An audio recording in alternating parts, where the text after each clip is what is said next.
Hi there.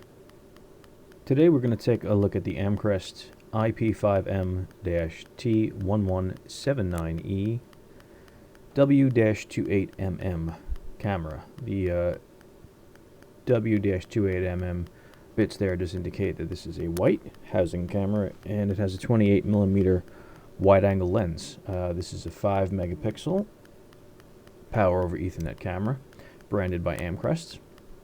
And in this photo you can see I've created a test lab in my basement, and I've mounted that camera. You see it pictured on the left, and to the right of it from our view is a competitor camera whose name brand I won't mention, but it's similar specs, 5 megapixels, power over Ethernet. Both have microphones, both record audio. Both are capable of both H.265 and H.264 compression, and both are compatible with my Dahua OEM'd NVR. Third camera that you will see appear in some of the comparisons is another Amcrest cam. It's a 2 megapixel Wi-Fi camera. It's the IP2M-841B-V3.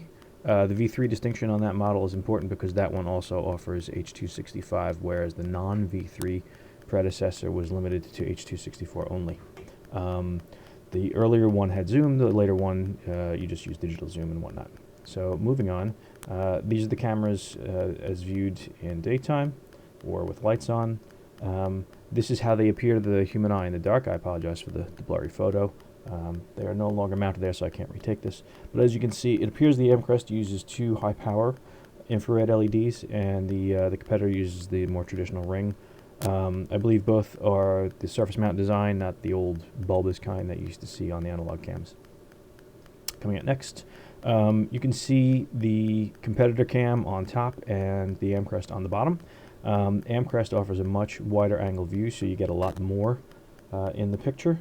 That is with the 28mm variant. I assume that the other variant that has the slightly higher millimeter spec is more akin to the competitor.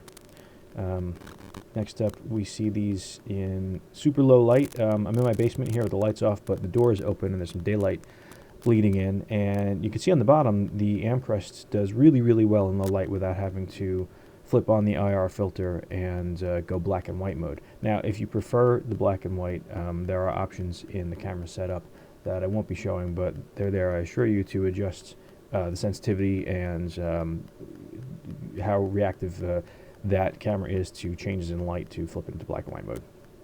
And the next shot I thought was important. Here we have both cameras in full-on darkness. The Amcrest has gone into night mode on its own. And what you're seeing on the right, again, it's the competitor on top and the Amcrest on the bottom. What you're seeing on the right is a zoom of the recycle logo on a cardboard box far out of view of the camera. It appears that the competitor does a little bit better job in night mode of presenting that logo with less pixelation, less blockiness. It's important to also note that both cameras are recording video at this point in 4 megapixel mode, 24 frames a second, and about the same bandwidth for the video settings, H.265 and about 4 megs a second. Next up, I have a video I want to show you of those 2 cameras and a third, which is the Amcrest Wi-Fi one I mentioned before. This is a screen copy of the view of my NVR software viewing 3 cameras live, and the purpose of this is to demonstrate any delay generated by the cameras doing their encoding and sending the video stream to the NVR. Looks like I'm being a little goofy here, but what I'm really trying to demonstrate is how jittery or not jittery the motion video is, and also to compare the delay between the 3. And as you can see, all 3 of them perform admirably. Really very similar. They're almost in perfect sync, and it looks like maybe the Wi-Fi may have a little bit of jitter. I will introduce you to the 3 videos that were recorded here individually so you can hear the audio, because I think that's an important feature. If you care about capturing dialogue and the quality of the audio on a camera that says it has a mic built in, then you should get a sample of that too in a demo. And here goes that. So up first, and I think this is what I consider to be like the reference quality camera here for the audio test, is the Amcrest Wi-Fi cam. Have a listen.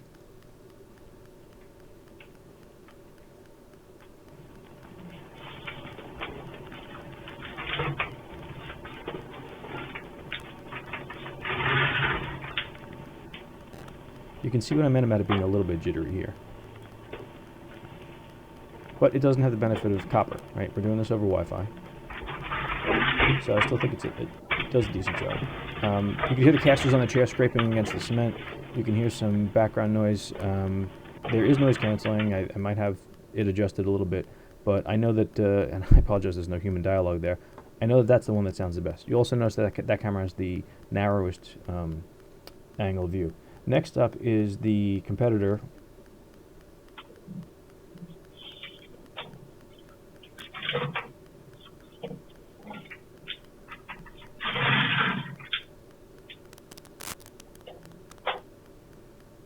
To me, it sounds almost like it's underwater, and I thought that it was because the microphone is in the back of the housing of this camera, and it was just an issue of direction. But as you'll see next, and by the way, not a lot of jitter there, that one looked pretty good. And now here's the one we're reviewing today, the Amcrest 5M POE. This camera has a front-mounted microphone. And I find it sounds just like the other one. So they must be using similar noise filtering technology or something that's causing this muffled sound. I think both POE cams outperform the Wi-Fi one in terms of their lack of jitteriness, but their audio is not nearly as good. Now let's take them outside and have a look. I think here we get a better idea of the benefit of the wider field of view on this new Amcrest cam. Here up first is the camera that I replaced with the Amcrest. This is the competitor, 5 megapixel. And now here is the Amcrest 5 megapixel cam. You can see I'm now seeing my tool shed and more parts of my yard. That's the before, and this is the after. So I'm very pleased with the upgrade. I really needed the wider field of view. I don't have an enormous yard, but you know how it is with security cameras. Unless they have super wide angle, you need more than one to really cover everything. And here in this case, I feel like I'm really getting excellent coverage. I'm seeing, you know, about everything I could hope to see with the one camera. And here's a video sample. So here is the before.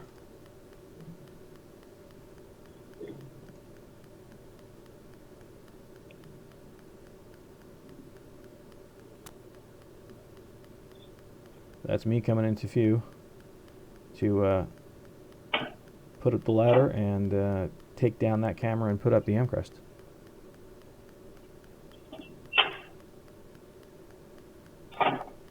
We don't need to let that run out. I grabbed a little more than we need. And coming up next is the Amcrest.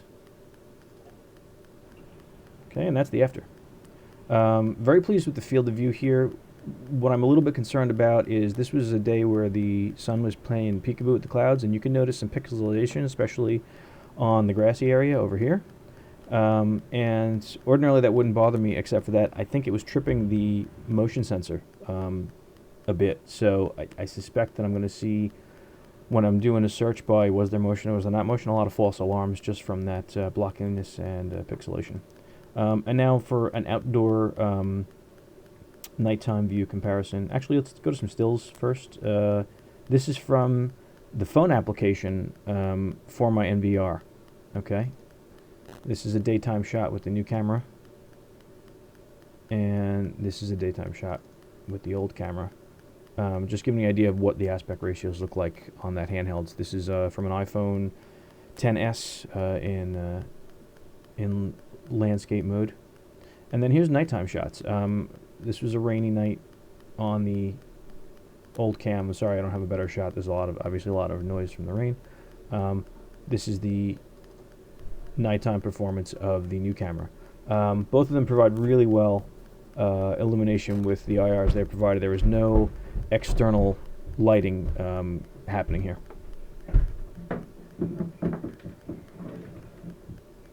And that's it for the pool backyard demonstrations. Let's look at the available resolutions of the cameras. I'm sorry. So from lowest resolution to highest resolution, we have 2 megapixel, 1920 by 1080, The next few are 3 to 4 megapixel. 2304 by 1296. Next is 2048 by 1536. Now this appears to be like a 4 by 3 aspect ratio. When you record video, there are ways you can present this full screen so you don't get pillar boxes. But this is more like a native square pixel view than the other views. 2592 by 1944. This is the highest resolution you can achieve on the Amcrest camera and still get a full 30 frames a second. I actually prefer this mode and 24 frames a second for my recordings. I feel like that's ample. And then the highest resolution, which is 2688 by 1520. Oh no, I apologize. I take it back. This is about 4 megapixels. This 16 by 9-ish shape picture here. This will record at 24 or 30 frames a second. This is how I prefer to record.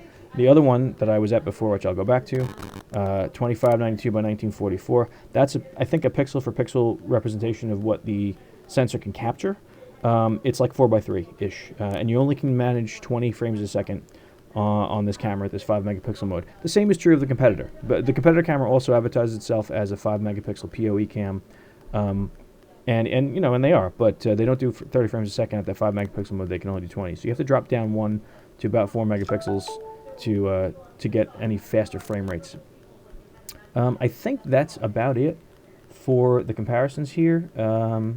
We did the pool shots. We did the resolution. I'm going to make all of these photos available in the review. This is just kind of a long video because I want this to go on Amazon where they sell this, and the Amazon reviews only lets you have one video. Oh, here's some other stuff I wanted to show you. All right, so this is the Amcrest Live View Pro camera application. These are screenshots I took with my iPhone. This is, as you can see in the yellow text that I overlaid, the Live View app in portrait mode. This is the mainstream. So if you were, you know, in a place where you had good bandwidth, this is what you could expect to see in portrait mode. And if you turn the camera horizontally, you get a pretty stretched image. I think it's more of a function of the dimensions of the phone screen, just because it's filling the screen. The NVR app that you saw before wasn't stretching everything to the edges. This app does. But as you can see, it looks really good. I mean, look at the recycle logos on the box there. You can see they're coming in pretty good. And then this is the substream. If you're, say, like not at a Wi-Fi hotspot and at a place where maybe your data is not that great, you'd want to use the substream. They refer to this as SD in the app. And this is it in portrait, and this here is it in landscape mode. And you can see it's kind of blocky and kind of blurry. This is a very conservative bandwidth of like 512K per second. In the old days, that used to be a big deal. Now it's, you know, peanuts compared to what you're getting at the higher resolutions. But it looks pretty good. I find that with a lot of these new 5 megapixel cameras, they really, the quality on the low on the substream stream is usually not up to par for my standards, but it's good for like a preview. And then if you need to see more detail, that's when you have to go into the mainstream mode. Hopefully you're you know, in a location where you've got the bandwidth to do it if you're doing it from a cell phone. Obviously, if you're just recording on your NVR or your Blue Iris software or something, you're probably not even concerned with this unless you're doing like a tile view of 9 cameras or something. I'm going to stop here because I got a lot of background noise, and I'm hoping that's not coming over on the review, but I'll bet it will. At any rate, I hope you enjoyed the comparison. Overall, I would rate the camera very good. I think it's more expensive than what I'm referring to as the generic, but it comes with great support. I've had excellent support from Amcrest for the Wi-Fi cam that I mentioned before. I've had some trials and tribulations with different firmwares to try to avoid a crashing issue that I had, and tech support has been extremely responsive and helpful with that. So I think that for the extra money, you're getting US-based support, even if it is, and I don't know that it is, but I suspect it is, even if it's a camera that's, you know, made in China and rebranded by an American company. So I recommend it. I think that it's a pretty good deal on its own, and then considering the support you get, it's even better. I've only had it for about a week now, but it's been solid. It's very responsive in the setup menus, and that, you know, that's something, because I can say that none of the other cameras I have, when I go into their web-based configs are nearly as fast switching through menus, logging in, and things like that. So it gives me the feeling that maybe there's a good processor in there, and it's a little hardier and maybe won't be susceptible to things like overheating and crashing like some of the cheaper cameras are. It's obviously a newer product than the other ones that I own. So overall, I'm very pleased. I'm very pleased with the upgrade in that one view in my backyard, and I recommend it.